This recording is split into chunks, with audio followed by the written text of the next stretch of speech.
धन्यवाद अध्यक्षा महोदय। आज आपने मुझे विश्वास मत पर अपनी बात रखने का मौका दिया। आज मैं ये बताना चाहता हूं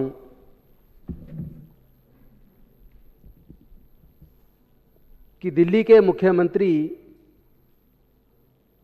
और आम आदमी पार्टी के संयोजक माननीय अरविंद केजरीवाल जी के साथ आम आदमी पार्टी के सभी विधायक, सभी कार्यकर्ता, देश के सभी मजदूर, देश के सभी किसान, दलित, पिछड़े, आदिवासी, देश के सभी लोग अरविंद केजरीवाल को पसंद क्यों करते हैं।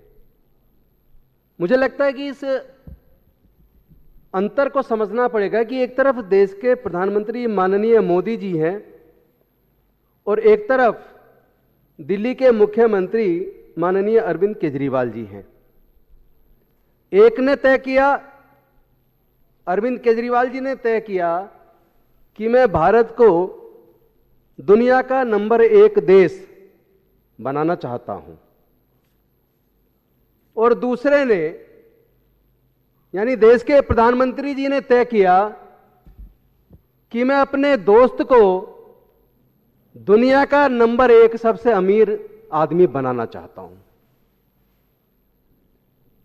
दोनों अपने अपने लक्ष्य पर लगे हुए हैं। आज तक इतिहास में आपने देखा नहीं होगा कि कोई व्यक्ति पूंजी के मामले में 208वें नंबर पे हो और 7 साल के अंदर वो दुनिया में तीसरे नंबर पर आ जाए। ऐसा कोई बिजनेस आपने पूरे दुनिया के अंदर देखा नहीं होगा। तो सबकी अपनी अपनी काबिलियत है। जिसे देश से प्यार है वो देश को दुनिया का नंबर 1 देश बनाने के लिए लगा है, और जिसको अपने दोस्तों से प्यार है वो अपने दोस्त को दुनिया का नंबर 1 बनाने पे लगा है।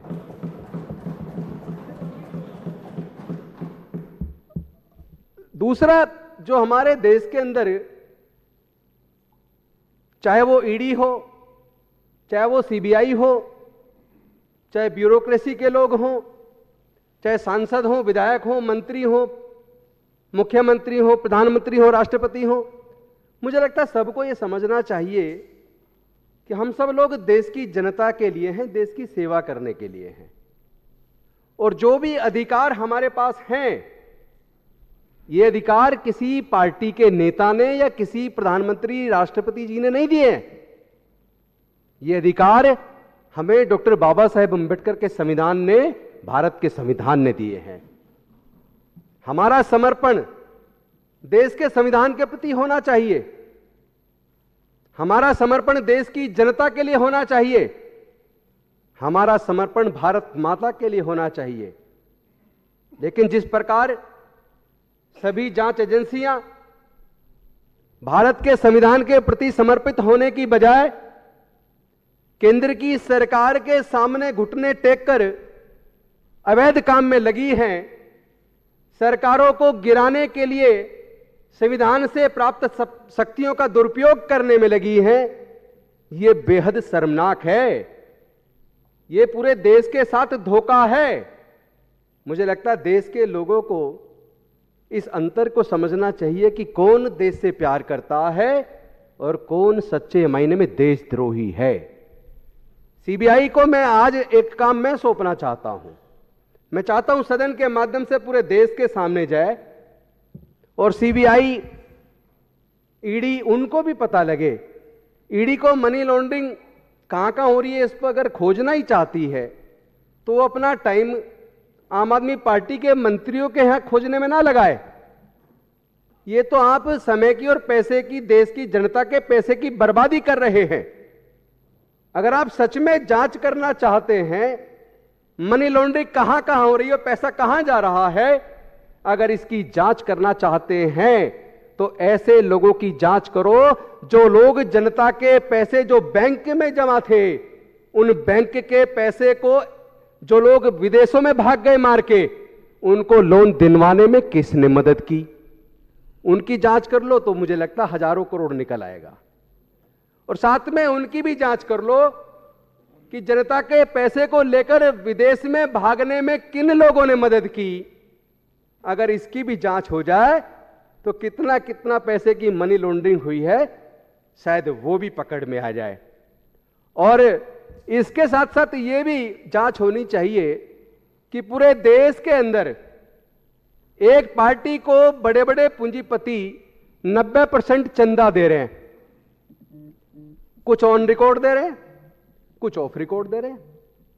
लेकिन यह जांच जरूर करनी चाहिए ईडी को और सीबीआई को कि जिस पार्टी को 10,000 crore on record of record चंदा दिया, उस पार्टी ने केवल 10,000 करोड़ के लालच में 10 लाख करोड़ से ज्यादा उन्हीं चंदा देने वालों का लोन माफ कर दिया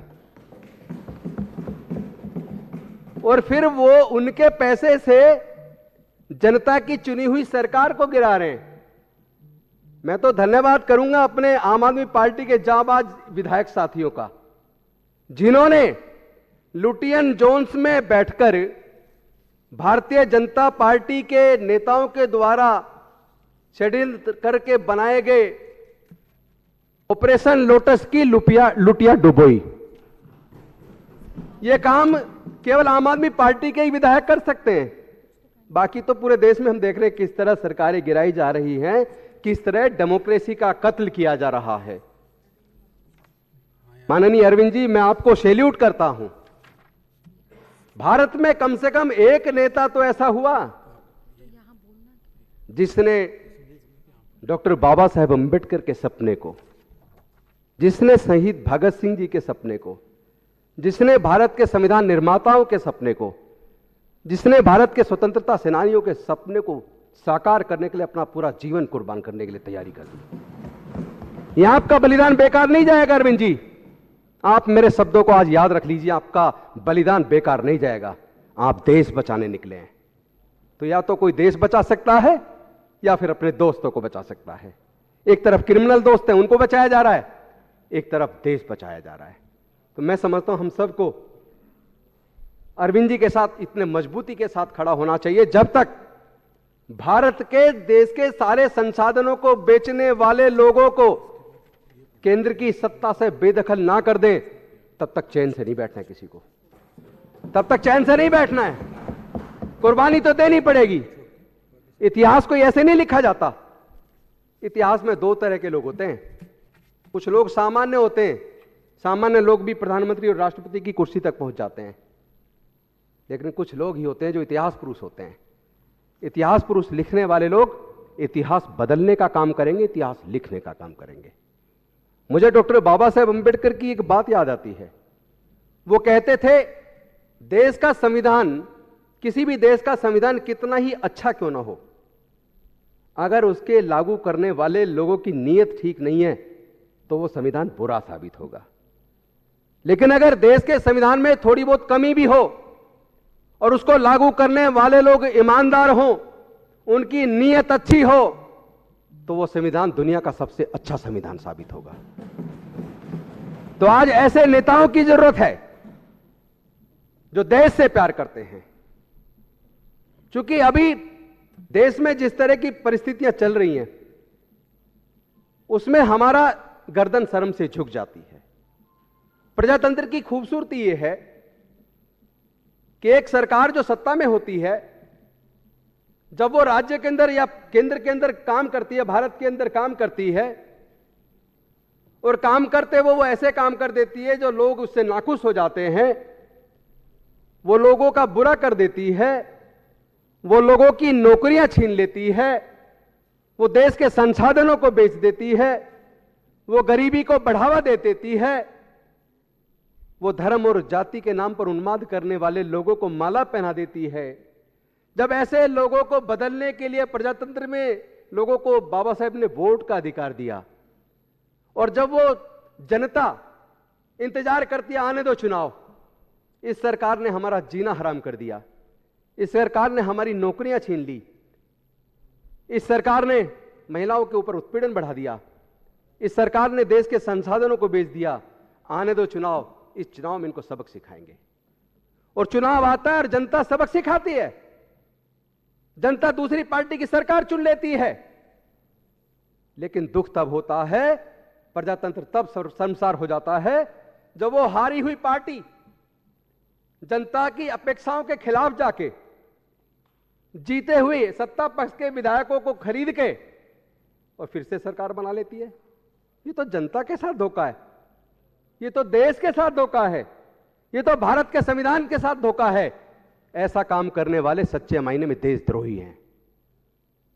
आज मैं माननीय अरविंद केजरीवाल जी से एक बात कहना चाहता हूं। पूरा देश आपको एक आशा की किरण के रूप में देख रहा है, पूरा देश आपको एक उम्मीद के तौर पर देख रहा है। क्योंकि जब 1896 के आसपास जब डॉक्टर अंबेडकर स्कूल जाते थे, तब भी उन्हें घड़े को छूने की इजाजत नहीं थी। इंतजार करना होता था, चपड़ासी आएगा तो पानी पिलाएगा। जिस दिन चपड़ासी छुट्टी पर होता था, उस दिन डॉक्टर अंबेडकर को पानी नहीं मिलता था। दुख इसलिए ज्यादा है कि आज आजादी का 75वां अमृत महोत्सव तो मना रहे हैं, लेकिन घड़ा छू लेने से, घड़ी से पानी ले लेने से मात्र पे 9 साल के बच्चे की हत्या हो रही है, मूंछ रखने पे हत्या हो रही है।